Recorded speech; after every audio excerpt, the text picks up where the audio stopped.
ఈ వీడియోలో క్రైమ్ జరిగిన మూమెంట్ నుంచి కోర్టు తీర్పు వచ్చే వరకు ఫోరెన్సిక్ సిస్టమ్ ఎలా పనిచేస్తుందో చెప్పబోతున్నాను. ఒక క్రైమ్ జరిగినప్పుడు మనం బయట నుంచి చూస్తే గందరగోళంగా కనిపిస్తుంది. పోలీసులు వస్తారు, ఆ ప్లేస్ చుట్టూ టేప్ వేస్తారు, మీడియా వస్తుంది. అయితే ఆ గందరగోళం మధ్యలోనే ఒక సిస్టమ్ పనిచేస్తుంది. అదే ఫోరెన్సిక్ సిస్టమ్. ఇది ఒక వ్యక్తి పని కాదు, ఒక ల్యాబ్ పని కూడా కాదు. ఇది ఒక బిగ్ చైన్. ఆ చైన్లో ప్రతి టీం ఒక భాగం. ఆ భాగాల్లో ఒకటి తప్పు చేసినా సరే కేసు మొత్తం వీకైపోతుంది. ఒక మర్డర్ జరిగింది ఊహించుకుందాం. ఒక వ్యక్తి ఇంట్లో చనిపోయిన స్థితిలో కనిపించినప్పుడు ఫస్ట్ అక్కడికి వచ్చేది ఫోరెన్సిక్ టీం కాదు, లోకల్ పోలీసులు. వాళ్ళు అక్కడ చేరిన తర్వాత వాళ్ళు చేసే మొదటి పని ఆ ప్లేస్ ని కంట్రోల్లోకి తీసుకోవడం. ఎందుకంటే క్రైమ్ సీన్ అంటే ఒక రికార్డు. అక్కడ పడిన ప్రతి వస్తువు, ప్రతి రక్తపు చుక్క, నేలపై ఉన్న ప్రతి పాదముద్ర ఒక ఇన్ఫర్మేషన్ ఇస్తుంది. ఆ ఇన్ఫర్మేషన్ ఎవరో ఒకరు తెలియకుండా చెరిపేస్తే ఆ కేసు ఒక భాగం పర్మనెంట్ గా పోతుంది. అందుకే పోలీసులు ఫస్ట్ ఆ ప్లేస్ ని కంప్లీట్ గా సీజ్ చేస్తారు. ఆ ప్లేస్లోకి ఎవరు లోపల రావాలి, ఎవరు బయట ఉండాలనేది క్లియర్గా డిసైడ్ చేస్తారు. దీన్ని జనరల్గా 3 జోన్లుగా డివైడ్ చేస్తారు. క్రైమ్ జరిగిన లొకేషన్, హాట్ జోన్. ఇక్కడే ఎవిడెన్స్లు దొరుకుతాయి. ఈ ప్లేస్లోకి ఫోరెన్సిక్ టీం తప్ప ఇంకెవరికి ఎలా ఉండదు. బయట ఉన్న ప్లేస్ని వార్మ్ జోన్ అంటారు. అక్కడ ఎవిడెన్స్లు ప్యాకింగ్, ట్యాగింగ్ చేయడం జరుగుతుంది. ఇంకా బయట ఉన్న ప్రాంతాన్ని కోల్డ్ జోన్. అక్కడ మీడియా, అదర్ అఫీషియల్స్ ఉంటారు. ఈ విధంగా ఆ లొకేషన్ కంట్రోల్ చేయడం వల్ల ఎవిడెన్స్ కొలాప్స్ అవడం తగ్గుతుంది. ఇన్వెస్టిగేషన్ టీం అక్కడికి వచ్చిన తర్వాత వాళ్ళు చేసే మొదటి పని ఎవిడెన్స్ కలెక్ట్ చేయడం కాదు, ఆ ప్లేస్ ని రీడ్ చేయడానికి ట్రై చేస్తారు. ఎందుకంటే క్రైమ్ సీన్ అనేది ఒక కథ లాంటిది. ఆ కథలో ప్రతి ఆబ్జెక్ట్ ఒక క్లూ. ఒక కుర్చీ పడిపోయి ఉంటే అది ఎందుకు పడింది, ఒక గ్లాస్ బ్రేక్ అయి ఉంటే అది లోపల నుంచి పగిలిందా లేక బయట నుంచి పగిలిందా, ఒక శవం నేలపై పడి ఉంటే ఆ పర్సన్ అక్కడే చనిపోయాడు లేక ఎక్కడా వేరే చోట చంపి ఇక్కడ తీసుకొచ్చారనే క్వశ్చన్స్ రైజ్ అవుతాయి. ఈ అబ్జర్వేషన్ టైంలో ఏ వస్తువుని వెంటనే తాకరు. ముందు మొత్తం సీన్ని విజువల్గా ఎగ్జామిన్ చేస్తారు. తర్వాత డాక్యుమెంటేషన్ అనేది స్టార్ట్ అవుతుంది. ఈ documentation forensics most important step. ఎందుకంటే ఒకసారి ఎవిడెన్స్ కలెక్ట్ చేయడం స్టార్ట్ అయితే సీన్ యొక్క ఒరిజినల్ కండిషన్ అంతా మారిపోతుంది. అందుకే ముందుగానే ఆ సిచ్యువేషన్ ని కంప్లీట్ గా రికార్డ్ చేస్తారు. క్రైమ్ సీన్ డాక్యుమెంటేషన్ మొత్తం 3 మెయిన్ మెథడ్స్ లో జరుగుతుంది. First, photography. ప్రతి క్రైమ్ సీన్ లో వందల ఫోటోలు తీస్తారు. మొత్తం ప్రాంతాన్ని చూపించే వైట్ షాట్స్ తీస్తారు. తర్వాత ఎవిడెన్స్ ఎక్కడ ఉందో చూపించే మిడ్ రేంజ్ షాట్స్ తీస్తారు. తర్వాత క్లోజ్అప్ షాట్స్ తీస్తారు. క్లోజ్అప్ ఫోటోలలో ఎవిడెన్స్ పక్కన ఒక స్కేల్ రోలర్ ఉంచుతారు. దానివల్ల కోర్టులో ఎవిడెన్స్ అసలు సైజ్ ఎంత ఉందో క్లియర్ గా తెలుస్తుంది. ఫోటోగ్రఫీ తర్వాత వీడియోగ్రఫీ జరుగుతుంది. ఎగ్జాంపుల్ కు ఒక హాల్ నుంచి కిచెన్ వరకు రక్తపు చుక్కలు కనిపిస్తే ఆ వీడియో మార్కుల్లో మొత్తం రికార్డ్ చేస్తారు. తర్వాత ఈ వీడియోను సీన్ రీకన్స్ట్రక్షన్ లో ఉపయోగిస్తారు. డాక్యుమెంటేషన్ చివరి భాగం స్కెచ్ మ్యాపింగ్. ఒక ఇన్వెస్టిగేటర్ సీన్ యొక్క యాక్యురేట్ మ్యాప్ తయారు చేస్తారు. ఈ మ్యాప్ లో ప్రతి ఎవిడెన్స్ యొక్క యాక్యురేట్ డిస్టెన్స్ రికార్డ్ చేస్తారు. శవం నుంచి ఆయుధం వరకు ఎంత దూరం ఉంది, గోడ నుంచి రక్తపు మార్క్ వరకు ఎంత దూరం ఉంది వంటి డీటెయిల్స్ ఇందులో ఉంటాయి. ఈ మెజర్మెంట్స్ తర్వాత ఫోరెన్సిక్ రీకన్స్ట్రక్షన్ టైంలో చాలా కీలకంగా మారుతాయి. డాక్యుమెంటేషన్ కంప్లీట్ అయ్యాక మాత్రమే ఇన్వెస్టిగేటర్స్ ఎవిడెన్స్ ని వెతకడం మొదలు పెడతారు. పెద్ద క్రైమ్ సీన్ లో ఎవిడెన్స్ వెతకడం చాలా కష్టం. అందుకే ఫోరెన్సిక్ టీమ్స్ కొన్ని సెర్చ్ ప్యాటర్న్స్ ని ఉపయోగిస్తారు. ఒక సెంటర్ నుంచి బయటికి లేదా బయట నుంచి లోపలికి వెతుకుతారు. లార్జ్ బిల్డింగ్స్ లో జోన్ సెర్చ్ ఉపయోగిస్తారు. ప్రతి రూమ్ ని ఒక జోన్ గా తీసుకుని సెపరేట్ గా ఎగ్జామిన్ చేస్తారు. ఈ మెథడ్ వల్ల చిన్న చిన్న ఆధారాలు కూడా మిస్ అవ్వడం తగ్గుతుంది. క్రైమ్ సీన్ ఎవిడెన్స్ అనేక రకాలుగా ఉంటుంది. అవి biological evidence, physical evidence, pattern evidence, trace evidence. Biological evidence అంటే blood, hair, saliva, body cells వంటి వాటిని ఇండికేట్ చేస్తుంది. ఫిజికల్ ఎవిడెన్స్ అంటే వెపన్స్, గ్లాస్, స్క్రాప్స్, మట్టి, బట్టలు వంటి ఆబ్జెక్ట్స్. ప్యాటర్న్ ఎవిడెన్స్ అంటే blood samples, foot prints, tyre మార్కులు. ట్రేస్ ఎవిడెన్స్ అంటే చాలా స్మాల్ పార్టికల్స్. ఎగ్జాంపుల్ కు ఒక కార్పెట్ ఫైబర్, ఒక పెయింట్ పార్టికల్, ఒక గన్ షాట్ రిమైన్స్ పార్టికల్. ఇవి సాధారణంగా కంటికి కనిపించే లెవెల్లో ఉంటాయి, కానీ ఇవే కొన్ని సందర్భాల్లో కేసు డైరెక్షన్ కంప్లీట్ గా మార్చేస్తాయి. క్రైమ్ సీన్ ఇన్వెస్టిగేషన్ లో special section blood strain pattern analysis. రక్తం పడిన విధానం ద్వారా దాడి ఎలా జరిగింది అంచనా వేయగలరు. రక్తపు చుక్కలు నేరుగా పడితే వాటిని యాసిడ్ డ్రాప్స్ అంటారు. గాయం వల్ల రక్తం చిందితే చిన్న చిన్న చుక్కలుగా పడతాయి. వాటిని ఇంపాక్ట్ స్పాటర్ అంటారు. ఒక వెపన్ ని షేక్ చేసినప్పుడు రక్తం గీతలుగా పడితే దాన్ని కాస్ట్ ఆఫ్ ప్యాటర్న్ అంటారు. ఈ ప్యాటర్న్స్ ని పరిశీలించి అటాక్ ఎక్కడ నిలబడ్డాడో, ఎన్నిసార్లు దాడి చేసేటువంటి వంటి విషయాలు అంచనా వేయచ్చు. ఎవిడెన్స్ కనిపించిన తర్వాత దాన్ని చాలా కేర్ఫుల్ గా కలెక్ట్ చేస్తారు. ప్రతి ఎవిడెన్స్ కి డిఫరెంట్ మెథడ్స్ ఉంటాయి. బ్లడ్ శాంపిల్స్ ను స్టైల్ స్వాబ్స్ తో తీస్తారు. ఎయిర్ ప్యాటర్న్స్ ను ప్రెజర్స్ తో తీసి పేపర్ ప్యాకెట్స్ లో ఉంచుతారు. గన్ రస్ట్ ను రిజిడ్ కండిషన్స్ లో ఉంచుతారు. గన్ వంటి వెపన్స్ ను అన్లోడ్ చేసి స్పెషల్ గా ప్యాక్ చేస్తారు. బయోలాజికల్ ఎవిడెన్స్ తడిగా ఉండే దాన్ని ప్లాస్టిక్ బ్యాగ్స్ లో పెట్టరు. ఎందుకంటే తడి కారణంగా బ్యాక్టీరియా పెరిగి డిఎన్ఏ డ్యామేజ్ అయ్యే అవకాశం ఉంటుంది. అందుకే బయోలాజికల్ ఎవిడెన్స్ ను పేపర్ బ్యాగ్స్ లో ప్యాక్ చేస్తారు. ప్రతి ప్యాకెట్ పై case number, location, date, evidence collector పేరు రాస్తారు. ఈ స్టెప్ తర్వాత వచ్చే ముఖ్యమైన విషయం చైన్ ఆఫ్ కస్టడీ. ఇది ఫోరెన్సిక్ ఇన్వెస్టిగేషన్ చాలా కీలకం. ఎవిడెన్స్ ఎవరి చేతులు ఎప్పుడు వెళ్ళిందో కంప్లీట్ గా రికార్డ్ ఉండాలి. ఇప్పుడు అసలు ఫోరెన్సిక్ సిస్టమ్ లోకి ఎంటర్ అవుతాం. క్రైమ్ సీన్ నుండి కలెక్ట్ చేసిన ఆధారాలు ల్యాబొరేటరీకి చేరిన తర్వాతే కేస్ సైంటిఫిక్ గా స్టార్ట్ అవుతుంది. చాలా మంది ఫోరెన్సిక్ అంటే క్రైమ్ సీన్ లో ఎవిడెన్స్ తీసుకోవడం అనుకుంటారు. అది కేవలం ఫస్ట్ స్టెప్ మాత్రమే. బ్రేక్ డౌన్ అంతా ల్యాబ్స్ లో జరుగుతుంది. అక్కడ ప్రతి ఆధారాన్ని డిఫరెంట్ కేటగిరీస్ పరిశీలిస్తాయి. ప్రతి విభాగం ఒక ప్రత్యేకమైన సైన్స్ పై డిపెండ్ అవుతుంది. ఎక్కువ కేసులు ఉపయోగపడే విభాగం డిఎన్ఏ ఫోరెన్సిక్స్. ఒక మనిషి శరీరంలో ప్రతి కణంలో డిఎన్ఏ ఉంటుంది. ఈ డిఎన్ఏ అనేది బయోలాజికల్ కోడ్. ప్రపంచంలో ఇద్దరు వ్యక్తుల డిఎన్ఏ ఒకేలా ఉండటం చాలా రేర్. అందుకే criminal investigation DNA powerful evidence. Crime scene నుండి blood, hair, skin cells, saliva లేదా వీరియం వంటి బయోలాజికల్ ప్యాటర్న్స్ కలెక్ట్ చేశారు కదా, అవి ఫోరెన్సిక్ బయాలజీ ల్యాబ్ పంపుతారు. శాంపిల్స్ లో నిజంగా డిఎన్ఏ ఉందా లేదని చెక్ చేస్తారు. ఎగ్జాంపుల్ కు బ్లడ్ లో కనిపించే ఫ్లూయిడ్ నిజంగా రక్తమా లేక వేరే సబ్స్టెన్స్ అన్నది కన్ఫర్మ్ చేస్తారు.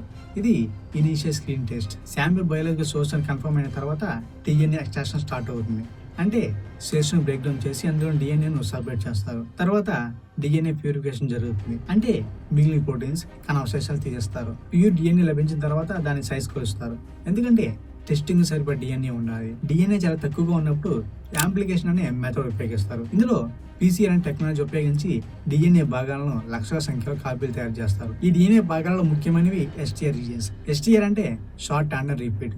ఇవి డిఎన్ఏలో కొన్ని ప్రాంతాల్లో రిపీటివ్ అయ్యే చిన్న సీక్వెన్స్. ప్రతి వ్యక్తిలో ఈ రిపిటేషన్స్ నెంబర్ డిఫరెంట్ గా ఉంటుంది. ఈ ఎస్టీఆర్ శాంపిల్స్ ని అనలైజ్ చేసి ఒక డిఎన్ఏ ప్రొఫైల్ తయారు చేస్తారు. ఈ ప్రొఫైల్ ను కంప్యూటర్ డేటాబేస్ లో కంపేర్ చేస్తారు. కొన్ని దేశాల్లో CODIS అనే పెద్ద డిఎన్ఏ డేటాబేస్ ఉంటుంది. అక్కడ క్రిమినల్ రికార్డు నుంచి సేకరించిన డిఎన్ఏ నమూనాలు నిల్వ ఉంటాయి. మ్యాచ్ దొరికితే సస్పెక్ట్ దొరుకుతారు. డిఎన్ఏ తర్వాత ఎక్కువగా యూస్ఫుల్ అయ్యే section finger print analysis.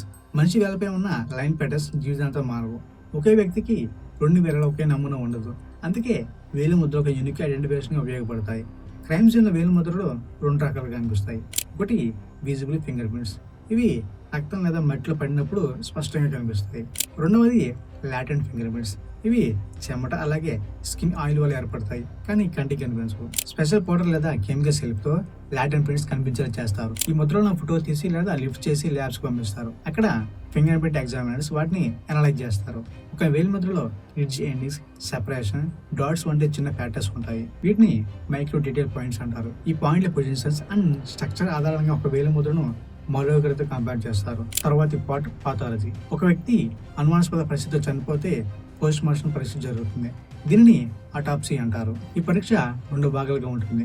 First, బాడీపై గాయాలు, గీతలు, గుండ్లు, కాల్చిన మచ్చలు వంటి డీటెయిల్స్ రికార్డ్ చేస్తారు. సెకండ్ది, శరీరాన్ని సర్జికల్ ప్రొసీజర్లు ఓపెన్ చేసి అంతర్గత అవయవాలను పరిశీలిస్తారు. ఇలా చేయడం వల్ల డెత్ కి రీజన్ ఏంటో అంచనా వేస్తారు. ఎగ్జాంపుల్ కు గుండెపోట, విష ప్రయోగమా, గాయాల వల్ల బ్లడ్ లాస్ అన్నది కన్ఫర్మ్ చేస్తారు. అలాగే టైమ్ ఆఫ్ డెత్ కూడా ఎస్టిమేషన్ చేయడానికి ప్రయత్నిస్తారు. ఇందుకు శరీర ఉష్ణోగ్రత, రిగోర్ మోటిస్, లివర్ మోటిస్ వంటి రిఫరెన్సెస్ ఉపయోగిస్తారు. రిగోర్ మోటిస్ అంటే మరణం తర్వాత కండరాలు గట్టిపడే ప్రాసెస్. లివర్ మోటిస్ అంటే బ్లడ్ గ్రావిటీ వల్ల శరీరంలో ఒక భాగంలో చేరి చర్మం రంగు మారడం. Next, toxicology. చాలా కేసుల్లో డెత్ కి రీజన్ గాయాలు కాకుండా పాయిజన్ కూడా కావచ్చు. ఒక వ్యక్తి బాడీలో టాక్సిన్స్ ఉన్నాయా లేదని తెలుసుకోవడం టాక్సికాలజీ ల్యాబ్ పని. శవం నుంచి blood, urine, liver, stomach substance వంటి శాంపిల్స్ తీసుకుంటారు. వీటిని స్పెషలైజ్డ్ మిషన్స్ తో అనలైజ్ చేస్తారు. గ్యాస్ క్రోమటోగ్రఫీ అలాగే స్పెక్ట్రోమెట్రీ వంటి మెథడ్స్ జనరల్ గా యూజ్ చేస్తారు. ఇవి చాలా చిన్న పరిమాణాలకు కూడా విష పదార్థాలను ఐడెంటిఫై చేయగలవు. Next part, ballistics. Gun use చేసిన కేసెస్ లో ఇది కీలకం. ఒక బుల్లెట్ గన్ నుంచి బయటకు వచ్చినప్పుడు అది బ్యారల్ లోని లైన్స్ ని టచ్ చేస్తుంది. ఆ లైన్స్ వల్ల ఆ బుల్లెట్ పై స్క్రాచెస్ పడతాయి. ఈ స్క్రాచెస్ అనేవి ఒక్కో గన్ కి ఒక్కోలా ఉంటుంది. రికవర్ చేసిన బుల్లెట్ ని అనలైజ్ చేసి అది ఏ గన్ నుంచి వచ్చిందో అంచనా వేయగలరు. అలాగే గన్ షాట్ డిజిటల్ పరీక్షల ద్వారా ఒక వ్యక్తి ఇటీవల గన్ కాల్చాడు లేదనేది కూడా తెలుసుకోవచ్చు. Trace evidence analysis. ఇది చాలా చిన్న ఎవిడెన్స్ ని పరిశీలిస్తుంది. ఎగ్జాంపుల్ కు ఒక కార్పెట్ ఫైబర్, ఒక పెయింట్ చిప్, ఒక గాజు తుక్కు. వీటిని మైక్రోస్కోపీ లెవెల్స్ లో పరిశీలిస్తారు. ఒక కారు కొలైడ్ అయినప్పుడు ప్రమాదంలో విక్టిమ్ డ్రెస్ పై ఉన్న పెయింట్ పార్టికల్స్ పరిశీలించి ఆ కారు ఏ టైప్ అనేది కూడా చెప్పవచ్చు. ఇవన్నీ కలిసి ఒక పెద్ద పజిల్ లో పనిచేస్తాయి. ప్రతి సెక్టార్ లో తన భాగాన్ని అందిస్తుంది. డిఎన్ఏ ఒక వ్యక్తిని సంఘటన స్థలానికి కనెక్ట్ చేయవచ్చు. ఫింగర్ ప్రింట్స్ వెపన్ ఎవరు పట్టుకుని చూపించవచ్చు. అటాప్సీ డెత్ రీజన్ చెప్పవచ్చు. టాక్సికాలజీ విష ప్రయోగం బయట పెట్టవచ్చు. బాలిస్టిక్స్ దాడిలో ఉపయోగించిన తుపాకీని గుర్తించవచ్చు. ఈ వివరాలనే లాస్ట్ కు ఇన్వెస్టిగేటర్ చేతిలోకి వెళ్తాయి. అక్కడ నుంచి కేసు నెక్స్ట్ స్టేజ్ లోకి వెళ్తుంది. అదే రీకన్స్ట్రక్షన్ అండ్ కోర్ట్ ఎంక్వైరీ. ఇప్పటి వరకు క్రైమ్ సీన్ నుండి కలెక్ట్ చేసిన ఆధారాలు ల్యాబ్ లో టెస్టులు చేయబడ్డాయి కదా. DNA, finger prints, toxicology, ballistics, trace evidence అన్ని వేర్వేరు విభాగాలు అనలైజ్ చేయబడ్డాయి. కానీ కేసు ఇంకా కంప్లీట్ గా సాల్వ్ చేయబడలేదు. ఎందుకంటే ప్రతి రిపోర్ట్ ఒక స్మాల్ ఇన్ఫర్మేషన్ మాత్రమే ఇస్తుంది. ఆ ఇన్ఫర్మేషన్ మొత్తం కలిపి అసలు సంఘటన ఎలా జరిగింది అని అర్థం చేసుకోవాలి. ఇక్కడే ఫోరెన్సిక్ రీకన్స్ట్రక్షన్ మొదలవుతుంది. ఫోరెన్సిక్ రీకన్స్ట్రక్షన్ అంటే ఒక నేరాన్ని సైంటిఫిక్ గా తిరిగి బిల్డ్ చేయడం. అంటే సంఘటన జరిగిన సమయంలో ఏమి జరిగింది, ఎవరు ఎక్కడ నిలబడ్డారు, దాడి ఎలా జరిగింది, దాడి తర్వాత ఏం జరిగింది అన్నది ఆధారంగా తిరిగి అంచనా వేయడం. ఇది ఊహ కాదు, ఇది కంప్లీట్ గా ఎవిడెన్స్ మీద ఆధారపడే విశ్లేషణ. ఒక ఇన్వెస్టిగేటర్ ముందుగా crime scene photographers, sketches, laboratory reports అన్ని చూస్తాడు. ఎగ్జాంపుల్ కు బ్లడ్ శాంపిల్స్ ఒక గది ప్రారంభమై మరో గదికి వెళ్తున్నట్టుగా కనిపిస్తే అది ఒక వ్యక్తి గాయపడిన తర్వాత కదిలాడని ఇండికేట్ చేస్తుంది. అలాగే కాస్ట్ ఆఫ్ బ్లడ్ ప్యాటర్న్స్, గోడపై ఒకే దిశలో కనిపిస్తే ఆయుధాన్ని ఒక నిర్దిష్ట కోణంలో షేక్ చేసినట్లు అర్థమవుతుంది. రీకన్స్ట్రక్షన్ లో ఫిజికల్ ఎవిడెన్స్ మాత్రమే కాదు, టైం సీక్వెన్స్ కూడా ముఖ్యమైనది. ఒక వ్యక్తి మొబైల్ ఫోన్ లాస్ట్ టైం ఎప్పుడు ఉపయోగించబడింది, సీసీటీవీలో చివరిసారి ఎప్పుడు కనిపించాడు, పొరుగువారు ఎప్పుడు శబ్దం విన్నారు అన్నది కూడా కలిపి ఒక టైం లైన్ తయారు చేస్తారు. ఈ టైం లైన్ కేసులో కీలకమైన విభాగం, ఎందుకంటే ఒక అనుమానితుడు ఆ సమయంలో అక్కడ ఉన్నాడు లేదా అనేది దీంతో కంపేర్ చేస్తారు. ఈ స్టేజ్ లో మరో సెక్షన్ ఎంటర్ అవుతుంది, అదే క్రిమినల్ ప్రొఫైలింగ్ లేదా ఫోరెన్సిక్స్ సైకాలజీ. అన్ని కేసులు ఇది అవసరం ఉండదు, కానీ కొన్ని క్లిష్టమైన కేసులు ఇది ఉపయోగించబడుతుంది. ఒక సీరియల్ క్రైమ్ లేదా గుర్తు తెలియని నేరస్తుడు ఉన్నప్పుడు ఇన్వెస్టిగేటర్స్ నేరం జరిగిన విధానాన్ని పరిశీలించి క్రిమినల్ బిహేవియర్ పై ఒక అంచనా వేస్తారు. ఎగ్జాంపుల్ కు అటాక్ చాలా హింసాత్మకంగా జరిగిందా లేక ప్లాన్ గా జరిగిందా అన్నది చూస్తారు. కొన్ని సందర్భాల్లో విక్టిమ్ ను సెలెక్ట్ చేసిన విధానం కూడా క్రిమినల్ మానసిక స్థితి గురించి ఇన్ఫర్మేషన్ ఇస్తుంది. ఈ ప్రొఫైలింగ్ కంప్లీట్ గా యాక్యురేట్ కాదు, కానీ ఇన్వెస్టిగేషన్ డైరెక్షన్ సూచించడంలో హెల్ప్ అవుతుంది. ఇప్పుడు ఫోరెన్సిక్ రిపోర్ట్స్ అన్ని ఇన్వెస్టిగేటర్ చేతులకు వెళ్తాయి. Next step suspect identification and interrogation. ఒక వ్యక్తిపై అనుమానం వచ్చినప్పుడు అతనితో సంబంధం ఉన్న ఆధారాలు పరిశీలిస్తారు. క్రైమ్ సీన్ లో దొరికిన డిఎన్ఏ అతనిదేనా, ఆయుధంపై అతని వేలిముద్రలు ఉన్నాయా, అతని ఫోన్ లొకేషన్ ఆ ప్రాంతంలో ఉందా అన్నది చూస్తారు. ఈ స్టెప్ లో డిజిటల్ ఫోరెన్సిక్స్ కూడా కీలక పాత్ర పోషిస్తుంది. ఒక ఫోన్ లేదా కంప్యూటర్లోని డేటా ద్వారా ఒక వ్యక్తి కదలికలు, కమ్యూనికేషన్ వివరాలు తెలుసుకోవచ్చు. డిలీట్ అయిన మెసేజ్లు కూడా చాలా సందర్భాల్లో తిరిగి పొందవచ్చు. ఇన్వెస్టిగేషన్ కంప్లీట్ అయ్యాక పోలీసులు కేసు వివరాలను ప్రాసిక్యూషన్ అందజేస్తారు. ఇక్కడ నుంచి కేసు కోర్టులోకి ప్రవేశిస్తుంది. కోర్టులో ఒక కేసు నిరూపించడానికి ఎవిడెన్స్ సరిపోవాలి. ఫోరెన్సిక్ ఎవిడెన్స్ ఇక్కడ చాలా బలమైన పాత్ర పోషిస్తుంది. కానీ కోర్టు ఒక ల్యాబ్ రిపోర్ట్ మాత్రమే చూసి తీర్పు ఇవ్వదు. ఆ రిపోర్ట్ వెనుకున్న సైన్స్ కూడా అర్థం చేసుకోవాలి. అందుకే ఫోరెన్సిక్ ఎక్స్పర్ట్స్ కోర్టులో ఎవిడెన్స్ కూడా ఇస్తారు. ఒక ఫోరెన్సిక్ ఎక్స్పర్ట్ కోర్టులో విట్నెస్ కి నిలబడి తన అబ్జర్వేషన్ ఎక్స్ప్లెయిన్ చేస్తాడు. ఎగ్జాంపుల్ కు డిఎన్ఏ అనలిస్ట్ తన పరీక్ష ఎలా చేశాడో, ఏ నమూనాను పోల్చాడో, మ్యాచ్ ఎలా కన్ఫర్మ్ చేశాడో వివరంగా చెప్తాడు. అదేవిధంగా ఫింగర్ ప్రింట్ ఎగ్జామినర్ వేలిముద్ర పోలికను వివరిస్తాడు. అటాప్సీ చేసిన పాథాలజిస్ట్ మరణానికి కారణం ఏంటో చెప్తాడు. ఈ సమయంలో డిఫెన్స్ లాయర్ క్రాస్ ఎగ్జామినేషన్ చేస్తారు. అంటే ఫోరెన్సిక్ ఎవిడెన్స్ లో ఏదైనా లోపం ఉందా అని ప్రశ్నిస్తాడు. చైన్ ఆఫ్ కస్టడీలో ఎక్కడ గ్యాప్ ఉందా, ఎగ్జామినేషన్ మెథడ్ సరైనదన్నది పరీక్షిస్తారు. కోర్టు చివరికి అన్ని ఆధారాలు పరిశీలిస్తుంది. ఒక వ్యక్తి నేరం చేసిన నిరూపించడానికి రీజనబుల్ డౌట్ లేకుండా ఎవిడెన్స్ ఉండాలి. అల్టిమేట్లీ కోర్టు తీర్పు ఇస్తుంది. ఒక వ్యక్తి దోషిగా తేలితే శిక్ష విధించబడుతుంది, నిర్దోషిగా తేలితే విడుదలవుతాడు. కానీ ఈ తీర్పు వెనుక చాలా పెద్ద సైంటిఫిక్ సిస్టమ్ పనిచేసి ఉంటుంది. క్రైమ్ సీన్ నుంచి ప్రారంభమైన ఆ ప్రయాణం ఫోరెన్సిక్ ల్యాబొరేటరీస్ గుండా వెళ్లి చివరకు కోర్టు వరకు చేరుతుంది. ప్రతి దశలో ఆధారాలు ఎగ్జామిన్, అనలైజ్, క్వశ్చన్ చేయబడతాయి. చివరకు నిజం ఏదో బయటపడుతుంది. ఇలా ఒక కేసుని ఫోరెన్సిక్ సాల్వ్ చేస్తుంది. ఈ వీడియోలో నేను కంప్లీట్ గా బ్రేక్ డౌన్ ఇవ్వలేదు, వీడియో ఇంకా చాలా ఉంది. ఈ వీడియోకి వచ్చిన ఎంగేజ్మెంట్ బట్టి దీని మీద నెక్స్ట్ వీడియో చేయాలో వద్దో డిసైడ్ చేద్దాం.